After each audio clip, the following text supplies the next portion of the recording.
یادم میاد شب سرد زمستون بابا هم میرفته تو خلوت خیابون تو نم نمای بارون بابا چشای گریون بی زیر لب میگفتی لعنت به این زمستون لعنت به این زمستون یادم میاد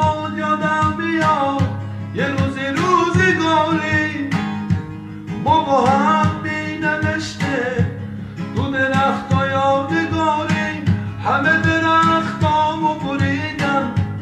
همه شاخه هاشو چیدن به جدا که بین ما نفس که راحت کشیدن یه شب سرد و سیاه بود آسمون بدون ما بود روزگار به عشق ما یه رفیق نیمی را بود رفتی دنیا بی وفا شد زندگی دشمن ما شد قصه تلخ عشق ما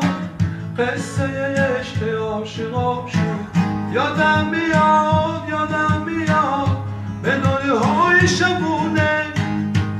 بابا هم نوشته نامه های عاشقونی دلمو خونه دنه زندگی تاریک و سرده ای وای بر ما این روزا دیگه بد نمیگرده نه دیگه بد نمیگرده عجب شبه بود شب آخر شبی که رفتی سفر شبی که یادم نمیره صد دفعه مردم تا سحر یادم میاد شب آخرا بسته بودن من پشت درا بهم گفتم که نرا فراموش کن این سفرا یادم میاد شب آخرا بسته بودن من پشت درا بهم گفتم که نرا فراموش کن این سفرا یادم میاد